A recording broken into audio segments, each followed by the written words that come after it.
11월의 마지막 주일이자 대림절 첫 번째 주일인 오늘은 온 가족이 함께 드리는 예배를 드리고 교회학교 공과책 48과 본문으로 설교하겠습니다. 우리나라는 단군신화라는 건국신화를 가지고 있는데 그 내용이 이렇습니다. 하늘의 신 환인의 아들 환웅이 3,000명의 무리를 거느리고 태백산 신단수 아래에 내려와서 신령한 나라를 열었는데 어느 날 곰과 호랑이가 환웅을 찾아와서 사람이 되게 해달라고 간청했습니다. 환웅은 그들에게 쑥 한 줌, 마늘 20개를 주고 100일 동안 햇빛을 보지 말고 이것만 먹으면 사람이 될 수 있다 라고 말을 합니다. 그래서 곰과 호랑이가 쑥과 마늘을 받아서 동굴 속으로 들어가서 100일 동안 쑥과 마늘만 먹으면서 버티다가 호랑이는 버티지 못하고 중간에 포기하고 나갑니다. 그러나 곰은 100일 내내 견뎌서 마침내 사람이 되었는데 여자가 되었습니다. 이 곰과 환웅이 결혼해서 낳은 아이가 단군 왕검이고 단군이 세운 나라가 우리나라의 시작인 고조선이라는 이야기가 바로 단군 신화입니다. 이 이야기는 삼국유사 제왕운기 조선 왕조 실록에 실려 있습니다. 여러분, 곰이 동굴에 들어가서 마늘을 먹어서 여자가 되고 하늘 신의 아들과 결혼해서 아들을 낳고 그 아들인 단군이 우리나라를 세웠다는 이 단군 신화 믿습니까? 아니요. 안 믿어. 믿어요, 여러분? 아마 이 단군 신화의 이야기를 믿는 사람은 없다고 생각합니다. 로마 그리스 신화도 그냥 이야기라고 생각하지 그걸 믿지 않거든요. 다 그렇게 생각할 거예요. 오늘 본문 말씀에는 예수님의 탄생에 관한 이야기가 기록되어 있습니다. 천사 가브리엘이 갈릴리 나사렛에 살고 있는 처녀 마리아에게 나타났습니다. 그리고 말합니다. 성령으로 잉태해서 아들을 낳을 것이다. 그 아들의 이름을 예수라고 해야 한다. 그 아들은 누구냐? 하나님의 아들이다. 여러분, 예수님이 성령으로 잉태해서 처녀인 마리아에게서 태어나시고 사람인 마리아가 낳은 예수님이 하나님의 아들이심을 믿습니까? 이 불공평해요. 예수님 믿는 사람은 단군 신화를 갖다 대잖아요. 아무도 안 믿습니다. 그런데 성경에 기록되는 예수님 이야기는 다 믿습니다. 근데 예수님을 믿지 않는 사람들은요, 단군 신화나 예수님 탄생 이야기나 믿어집니까? 안 믿어집니까? 둘 다 똑같아요. 그리스 로마 신화나 다 안 믿어집니다. 우리는 대한민국 국민입니다. 우리 대한민국 국민들이 단군 신화는 안 믿으면서 유대인인 예수님의 탄생 이야기는 믿습니까? 믿습니다. 이러면 됩니까? 안 됩니까? 이게 사상이 불순한 거 아닙니까? 상식적으로 생각해보면 성령으로 잉태된다는 것, 어떻게 잉태된다는 것인지 우리는 알 수 없습니다. 남자 없이 여자 혼자서 임신해서 애를 낳는다는 말 아무도 믿지 못할 이야기입니다. 사람으로 태어나신 예수님이 하나님의 아들이라는 말도 솔직히 이해하기 힘든 말입니다. 믿을 수 없는 이야기. 단군 신화나 예수님 탄생 이야기나 이성적으로 생각하면 믿기 어렵습니다. 그렇다면 여러분, 단군 신화는 믿지 않는 우리가 예수님의 탄생 이야기를 믿는 이유는 과연 뭘까요? 왜 믿어요? 이거를 대답할 수 있어야 돼요. 우린 단군 신화 안 믿어요. 근데 나는 예수님이 성령으로 잉태되어 처녀의 몸에서 태어났는데 그 예수님은 하나님의 아들이십니다. 믿어요. 그럼 나 믿어. 그럼 남한테 왜 믿는지를 설명할 수 있어야 돼요. 단군 신화는 꾸며낸 이야기인 설화인 것이라고 우리는 그렇게 생각해요. 그래서 안 믿어요. 이건 꾸며낸 이야기다. 지어낸 이야기다. 그러나 예수님의 탄생 이야기는 사실이기 때문에 나는 믿습니다. 이렇게 대답하는 거예요. 우리는. 이게 사실이라고 다 믿는 겁니다. 그거는 꾸며낸 이야기가 아니고 이건 사실입니다. 그래서 믿는 거예요. 근데 여러분, 문제가 있어요. 사실인 증거를 대요. 근거를 대요. 나 혼자 사실이라고 해도 여러분 아무도 안 믿어줘요. 당신이 그걸 사실이라고 말하는데 그 근거가 뭐야? 그 근거가 누가복음 1장 1절과 2절에 써 있습니다. 같이 읽겠습니다. 우리 중에 이루어진 사실에 대하여 처음부터 목격자와 말씀에 일꾼된 자들이 전하여 준 그대로 내력을 저술하려고 붓을 든 사람이 많은지라. 이 말씀을 여러분 잘 기억해 두셔야 합니다. 누가복음의 시작은 이루어진 사실을 목격한 사람들, 그리고 목격한 것을 전한 사도들의 이야기를 받아 적었어요. 기록해 놓았습니다. 근데 이 누가복음만 그런 게 아니고 여러 책이 있는데 그 가운데 한 권이 누가복음이라고. 누가복음 1장과 2장이 1장 1절과 2절에 기록되어 있어요. 누가복음에 기록된 내용은 꾸며낸 이야기가 아니라 역사적 사건을 목격하고 그것을 글로 기록해 놓았다, 성경은 말하고 있습니다. 여러분, 이게 이제 사실의 근거가 되는 거예요. 너는 왜 예수님의 이야기를, 탄생 이야기를 나는 못 믿겠는데, 무슨 성령의 잉태, 어떻게 잉태하는 거예요? 어떻게 남자 없이 여자가 혼자 처녀가 애를 낳아? 그거 나 못 믿어. 근데 너는 믿는다며? 그게 사실이라며? 그게 왜 사실이야? 하면 누가복음 1절과 2절 말씀 근거를 갖다 대는 거예요, 여러분. 우리는 그냥 막 믿는 게 아니고 이 사실의 기록이 있기 때문에 이걸 갖다 믿는 거예요. 누가복음을 기록한 누가는 초대교회의 역사를 기록해 놓은 사도행전의 저자입니다. 역사가인 누가는 자신이 목격한 내용, 그리고 다른 사도들에게 전해들은 내용을 자세히 살펴서 누가복음을 기록했습니다. 누가복음 1장 3절과 4절 말씀 함께 읽겠습니다. 그 모든 일을 근원부터 자세히 미루어 살핀 나도 데오빌로 각하에게 차례대로서 보내는 것이 좋은 줄 알았노니 이는 각하가 알고 있는 바를 더 확실하게 하려 함이로다. 여기서 데오빌로 각하는 정확히 누구인지 성경이 자세히 알려주지 않으니까 몰라요. 데오빌로라고 하는 사람이 있는 거예요. 이 사람은 예수님에 관해 잘 알고 있는 사람입니다.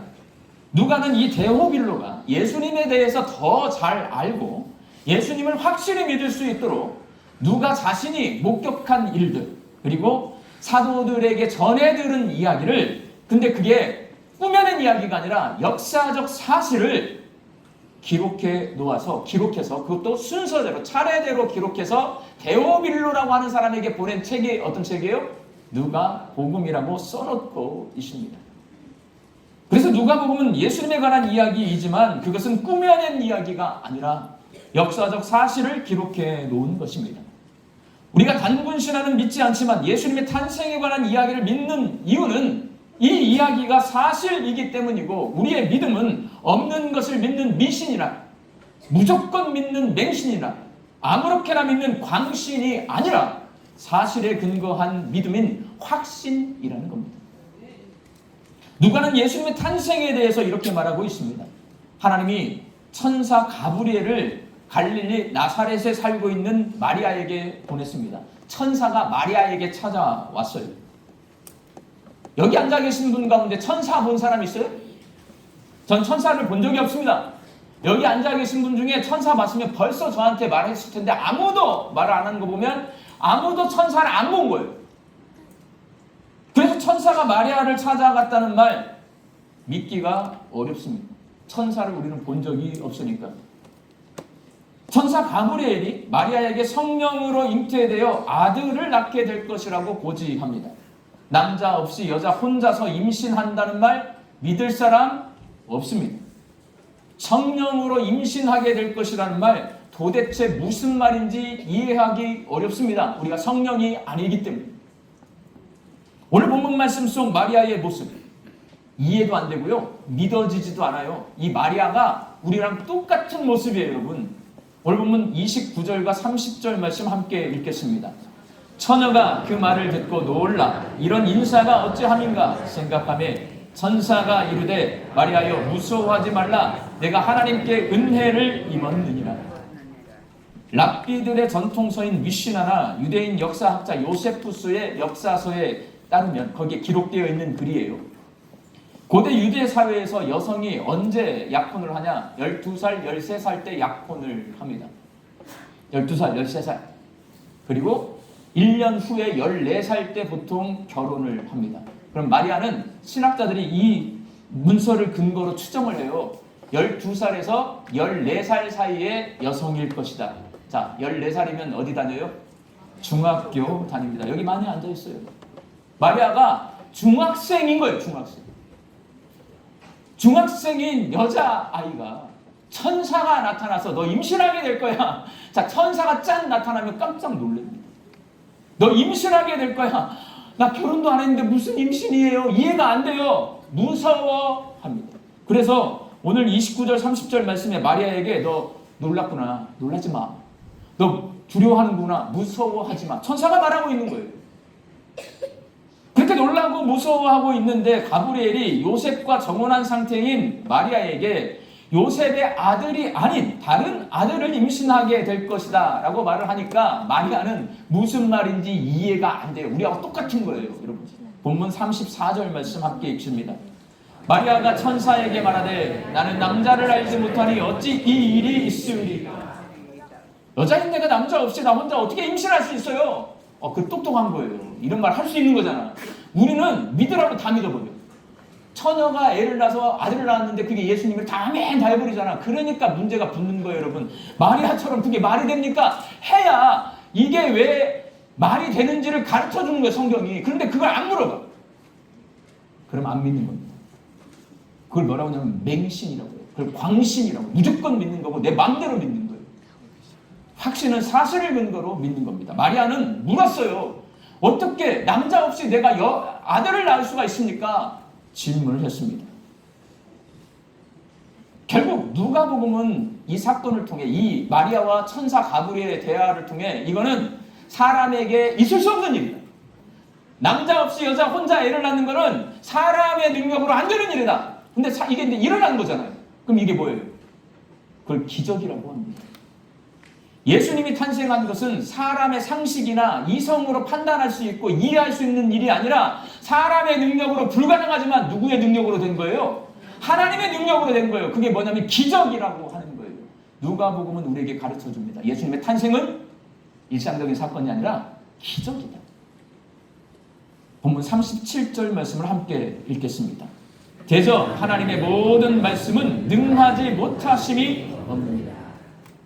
사람이 도저히 불가능한 일이라고 생각하지만 하나님은 모든 일이 가능하시다고 말함으로써 예수님의 탄생이 하나님의 기적임을 가르쳐주고 있습니다. 이때 그 기적 앞에 마리아가 중요한 거예요. 안 믿어지잖아요. 나에게 어떻게 그런 일이 일어날 수 있어요? 성령의 잉태가 도대체 뭐예요? 남자 없이 어떻게 내가 애를 낳아요? 그게 무슨 하나님의 아들이요? 이게 전부 다 이해가 안 돼요. 근데 고지가 됐어요. 그리고 그걸 하나님의 능력, 기적으로 일어날 거예요. 그때 마리아의 자세, 오늘 보면 38절 말씀 함께 읽겠습니다. 마리아가 이르되 주의 여종이오니 말씀대로 내게 이루어지이다 하매 천사가 떠나가니라. 마리아가 내가 온전히 이해할 수 없지만 하나님이 말씀하신 대로 내게서 이루어질 줄로 믿습니다 라고 대답한 거예요. 고백한 거예요. 여러분, 오늘 누가복음의 말씀은 뭘 우리에게 가르쳐 주냐면 예수님의 탄생은요, 사람의 머리로는 이해할 수 없는 일이에요. 사람의 능력으로는 일어날 수 없는 일이에요. 못하실 일이 없는 하나님의 능력으로 일어난 하나님의 기적이에요. 그 기적은 뭘 통해서 일어나는 거예요? 주의 말씀이 내게서 이루어지이다 라는 마리아의 믿음의 고백을 통해서 일어나는 거예요. 사랑하는 광주 양림교회 성도 여러분, 성경은 하나님의 기적을 기록해 놓은 책입니다. 일본의 신학자인 우치무라 간조에게 어떤 사람이 이렇게 물었습니다. 선생님, 성경에서 이성적으로 이해되고 우리가 납득할 수 있는 것은 다 놔두고 이해할 수 없는 것들, 납득하지 못하는 것들 다 제거하면 뭐가 남습니까? 그러자 우치무라 간조가 이렇게 대답합니다. 성경을 덮고 있는 앞가죽, 맨 뒤에 뒷가죽만 남고 나머지는 다 사라질 거다. 이게 무슨 말이에요? 성경의 모든 내용은 뭘 담고 있는 거예요? 하나님의 기적을 기록해 놓고 있다고 우치무라 간조가 대답을 합니다. 기적은 인간의 이성으로 이해할 수 없는 신기하고 놀라운 일입니다. 그래서 모든 사람은 기적을 좋아하고 기적이 일어나기를 원합니다. 그럼에도 불구하고 많은 사람이 성경을 믿지 않고 하나님이 사람이 돼서 이 땅에 오실 때에 성령으로 잉태되어서 동정녀 몸을 통해서 오셨다는 이 기적에 대해서 받아들이지 않고 믿지 않으려는 이유, 하나님의 사랑을 받아들이고 싶지 않기 때문에 그렇습니다. 우리가 생각할 때 하나님은 사랑이시고 그 사랑을 우리에게 베풀어 주신다, 이거 다 받아들일 것 같잖아요. 근데 그 사랑을 알면 안 받아들이려고 해요. 왜냐하면 하나님의 사랑을 받아들이려면 내가 죄인이라는 것을 인정해야 하는데 내가 죄인이라는 것을 인정하고 싶지가 않은 겁니다.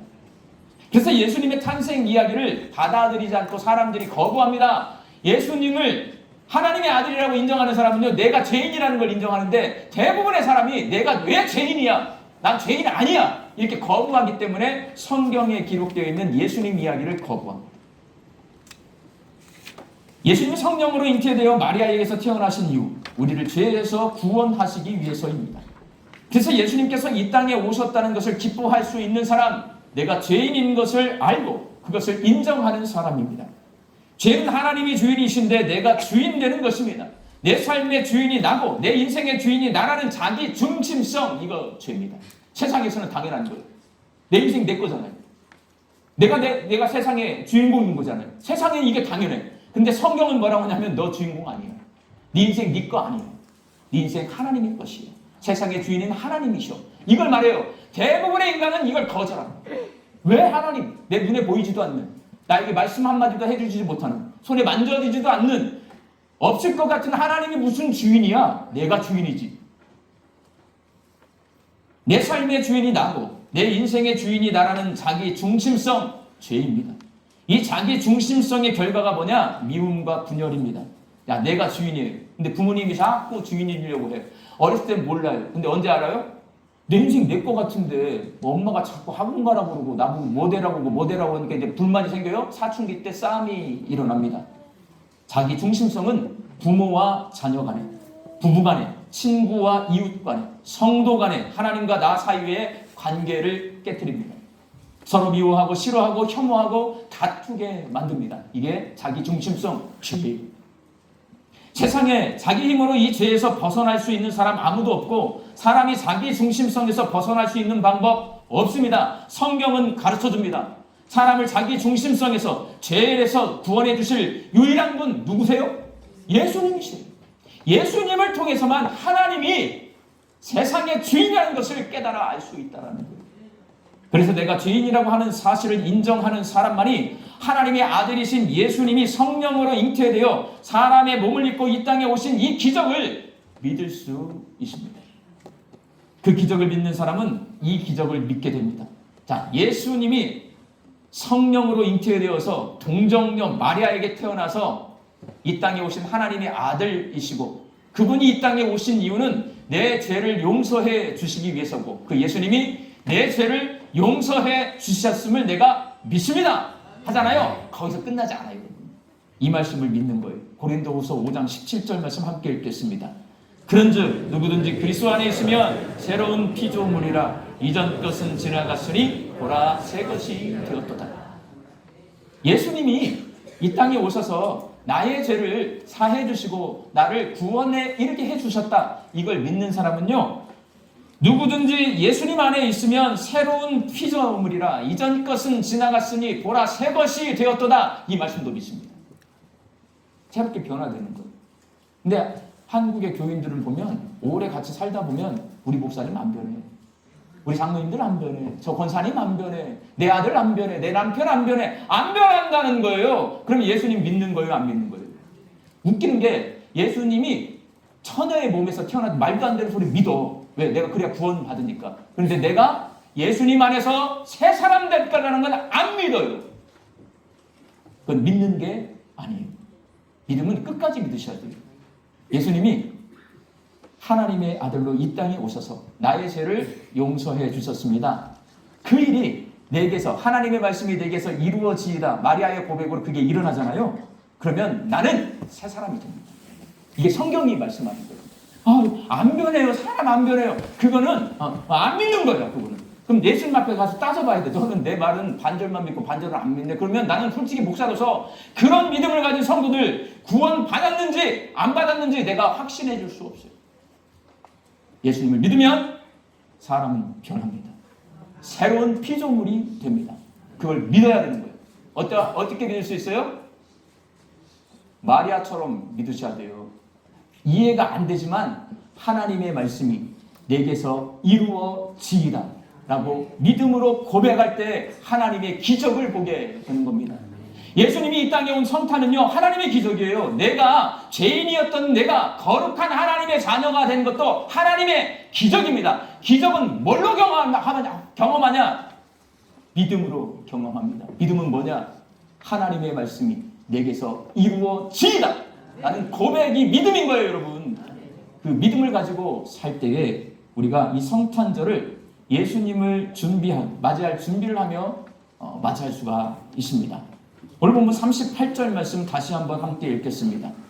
마리아가 이르되 주의 여종이 오니 말씀대로 내게 이루어지이다 하매 천사가 떠나가니라. 아멘. 말씀대로 내게 이루어지이다 라는 마리아의 고백이 저와 여러분의 고백이 되어서 이 대림절기에 예수님 믿고 새 사람으로 변화되는 놀라운 하나님의 기적을 경험하는 저와 여러분이 될 수 있기를 예수님의 이름으로 축원합니다. 기도하겠습니다. 대림절 첫 번째 주일에 바쁘게 살던 일상에서 잠시 숨을 고르며 예수님의 성탄을 기다리며 살 것을 다짐합니다. 주님, 저희들이 마리아처럼 말씀대로 내게 이루어지이다 라는 믿음의 고백으로 하나님의 기적을 체험하며 이 대림절기를 살게 하여 주옵소서. 예수님의 이름으로 기도하옵나이다. 아멘.